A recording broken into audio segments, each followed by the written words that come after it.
বেবীৰ কাৰণে খুব হেল্ডি চিৰাৰ ৰেচিপি এটা আগবঢ়াবলৈ লৈছোঁ আজি।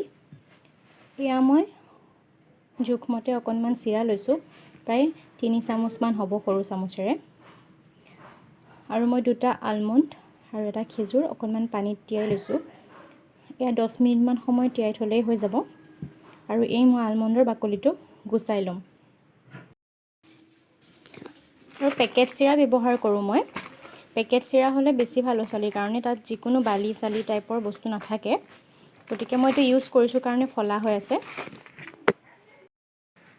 এতিয়া মিক্সি জাৰটোত মই আলমণ্ড 2টা আৰু খেজুৰ দিছোঁ, আৰু লগতে অকণমান মিচিৰি ইয়াতে দিম আৰু এইখিনি ধুনীয়াকৈ এটা পেষ্ট বনাই ল'ম।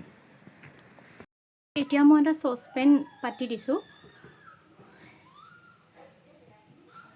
গৰম হোৱাত অকণমান ঘি দিছোঁ, আপোনালোকে মন কৰিছে চাগে, একদম কম দিছোঁ, একদম অকণমান মই ঘি দিম। একদম এতিয়া ইয়াতে মই যিখিনি তিয়াই ৰাখিছোঁ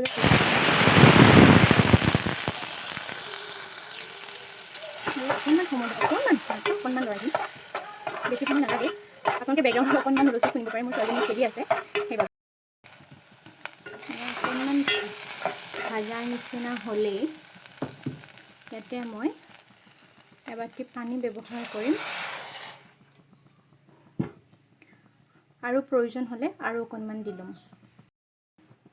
ইয়াতে এতিয়া অথনি মই দেখুওৱা আলমণ্ড আৰু খেজুৰৰ যিখিনি পেষ্ট কৰিছিলোঁ ইয়াতে দি দিম।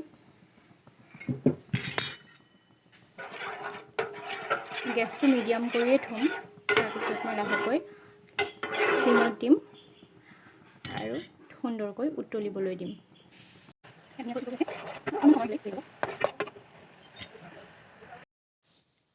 চিৰা ৰেডি হৈ গ'ল। ব্ৰেকফাষ্টত দিবৰ কাৰণে খুব ধুনীয়া এটা হেল্ডি ৰেচিপি হয়। এবাৰ আপোনালোকে আপোনালোকৰ বেবীক দি চাবচোন, বহুতেই ভাল হয় বেবীৰ বাবে। আৰু যদি ভিডিঅ'টো ভাল লাগে লাইক কৰিব, শ্বেয়াৰ আৰু ছাবস্ক্ৰাইব কৰি দিব। কাষতে থকা বেল আইকনটো প্ৰেছ কৰি অল কৰি দিব আহিবলগীয়া নতুন ভিডিঅ'সমূহৰ বাবে। ধন্যবাদ।